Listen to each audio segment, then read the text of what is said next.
Video में मैं आपको बताऊंगा कि इस मोटो बस्ट वॉश ईयरबड्स को कैसे रीसेट किया जाता है।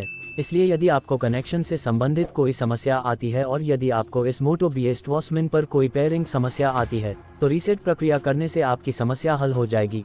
इसलिए इसके लिए पहला कदम यह है कि यदि आपने पहले से ही इस मोटो ईयरबड्स को किसी स्मार्टफोन या किसी अन्य डिवाइस में कनेक्ट किया है तो बस इन मोटो बड्स को उन सभी डिवाइस से अनपेयर करें जिन्हें आपने पहले कनेक्ट किया है। ब्लूटूथ सेटिंग्स पर जाएं और अनपेयर ऑप्शन पर क्लिक करें।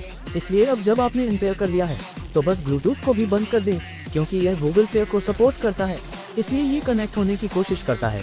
इसके बाद बस दोनों ईयरबड्स को केस में रखें और चार्जिंग केस का दरवाज़ा बंद करें। सुनिश्चित करें कि चार्जिंग केस और ईयरबड्स दोनों में पर्याप्त बैटरी है। अब उसके बाद बस चार्जिंग केस का दरवाज़ा खोलें। सुनिश्चित करें कि दोनों ईयरबड्स केस के अंदर हैं और केस का दरवाज़ा खुला हुआ है।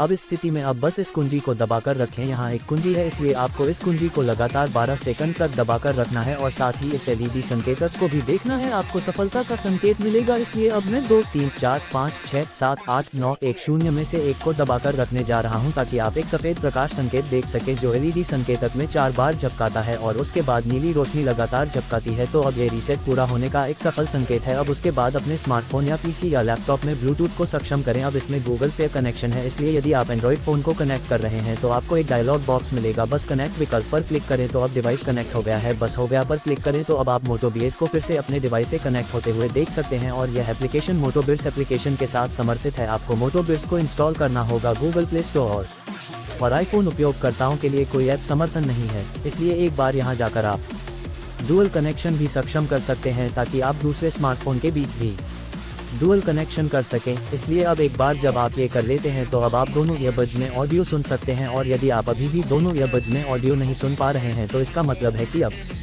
बस एक्सेसिबिलिटी सेटिंग सुनिश्चित करें। यदि आप एंड्रॉयड फ़ोन का उपयोग कर रहे हैं तो बस एक्सेसिबिलिटी सेटिंग विकल्प पर जाएं तो यहाँ एक्सेसिबिलिटी विकल्प है। यहाँ हियरिंग टैब पर क्लिक करें। अब यहाँ चैनल वॉल्यूम बैलेंसिंग विकल्प है।